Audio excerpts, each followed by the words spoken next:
Company being analyzed today is Marc India Limited. This is a company which manufactures cables and wires and could actually be the fastest growing cables manufacturer in the Indian cable industry. Today, we're going to analyze the company's financials. We're going to analyze what it actually does and its future growth outlook towards the end. Let us start. So, first, we have the market cap 1847 CR. So, it's a small cap company. Current price of one share is 756 rupees. Price to earnings ratio of 30.2. Return on capital employed of 26.4. Very nice. Return on equity ROE of 24.3%. On return on capital employed and return on equity, very, very nice. Then we're going to go to the profit and loss statement. Okay, we got profit and loss statement from 2015 onwards. We have sales, we have operating profit. This one, we have operating profit margin. Pay attention to that. We got profit before tax, and finally, we have profit after tax. All right. So in 2015, we had sales of 71 crores. Okay. Then in 2020, sales of VMark explodes to 170 crores. All right. Next 2 years, very, very small growth. Then 2023, 245 crores of sales. And finally, 2024, 560 crores of sales. And finally, 896 crores of sales in fiscal year 2025. 98 crores of operating profit, 11% is the operating profit margin. So we are dealing with a double digit EBITDA margin or operating profit margin company. And finally, bringing us a net profit, this dark number bottom, 36 crores. Okay, so this is the kind of company we are dealing with or being talked about. Now, here are the growth numbers. Compounded sales growth for the last 10 years has been 29%. Last 5 years, 39%. Last 3 years, 71% compounded sales growth. TTM, trailing 12 months, the previous 12 months, just the 12 months before, 70% sales growth. And very impressively, profit growth even faster. So the company is growing more and more profitable on the unit method. Okay, unit scales. 37% compounded profit growth last 10 years, 49% last 5 years, 93% last 3 years, and TTM, meaning the last 12 months, 87% pure profit growth. Then on the return on equity side, 5 years ago, 21%, 3 years ago, 23%, last year, 24%. So 21% return on equity is already nice and it's increasing. So that's a good thing. Now, what is this? Cash flows. We're going to focus on the company's cash flows. Cash flow from operating activities. So 2014, minus 6 crores. All right. Then 2017, 3 crores. 2020, already moving all the way to 2020. Okay, 2020, 10 crores. And you can see a lot of fluctuation, like minus 3 crores in 2022, but 2023, 34 crores, then 57 crores, and a dip to 2025, 23 crores. So if you see in recent years, we have seen the company is mostly cash flow positive, which is a good thing. The cash flow positive is a good thing. The cash flows are kind of small. They are kind of small, and what else? Yeah, they're a bit volatile. So they're a bit volatile and they're kind of small.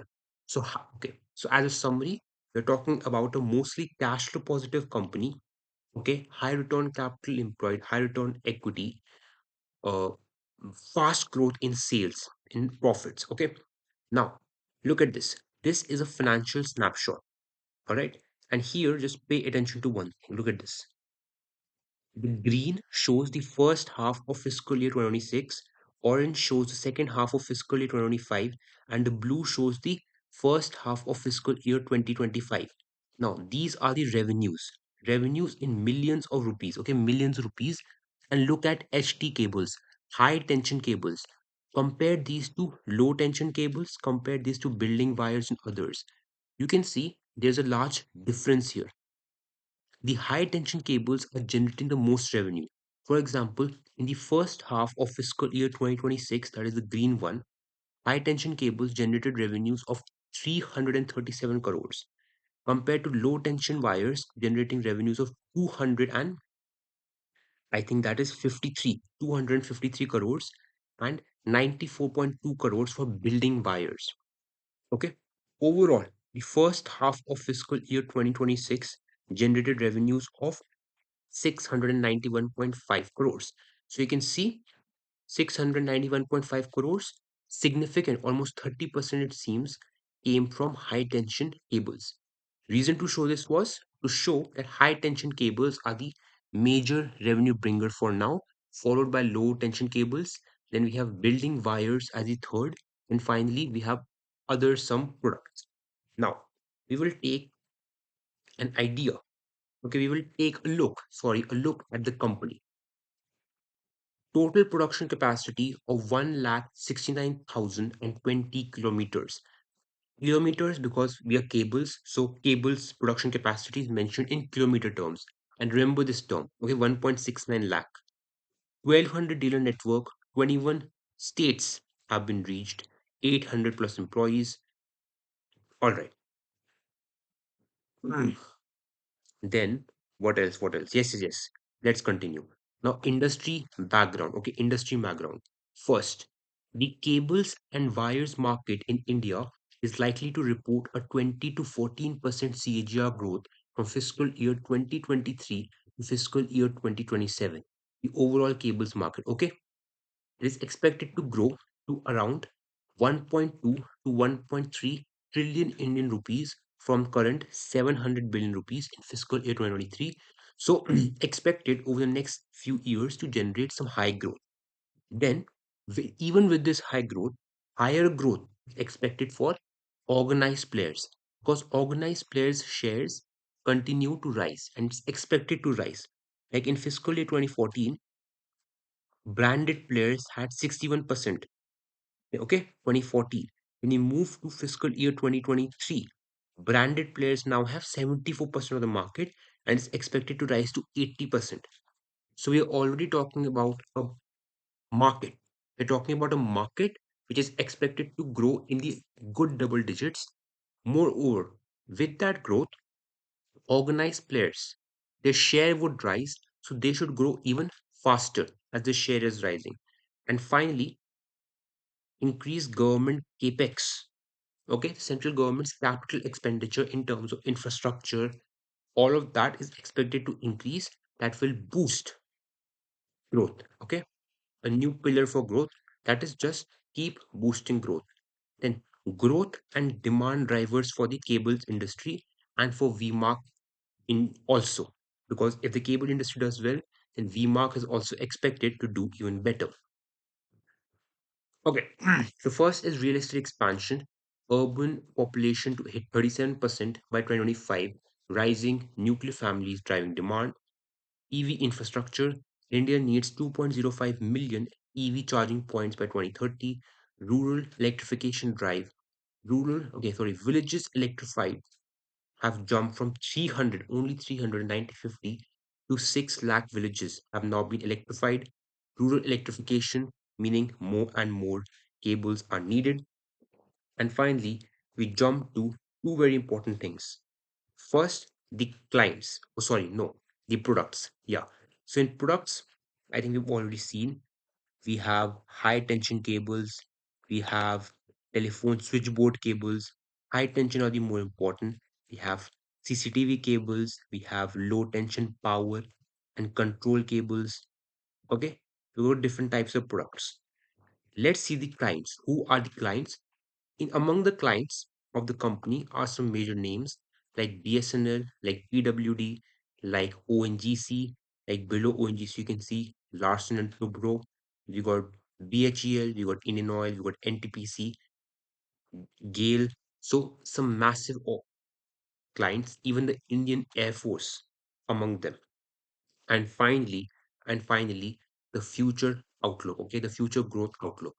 So first, the company is expecting a 40 to 50% revenue growth in fiscal year 2026. So that is the first 40 to 50% growth in revenues in fiscal year 2026. Then second, 11 to 12% EBITDA margins. So currently EBITDA margins are around 11 to 12%. So with this 40 to 50% revenue growth, they want to maintain the EBITDA margins.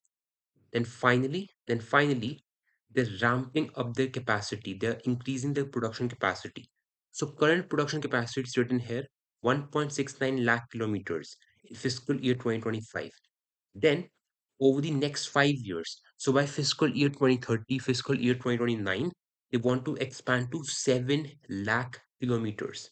So from 1.69 lakh kilometers over the next 5 years, expanding to 7 lakh kilometers, more than quadrupling their production capacity.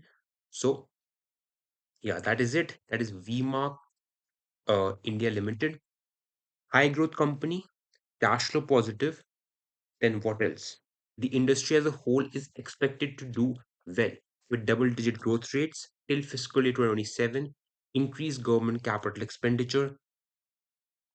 The increased government capital expenditure will mean more rural electrification, more roads, more power stations, more power towers, and all of that, which needs, let's say, cables and wires, okay, more power trading and transmission infrastructure, which needs again more wires, push towards EV, push towards EV cars, electric vehicles. So EV charging points are more needed, which again requires transmission of electricity, so more cables and wires.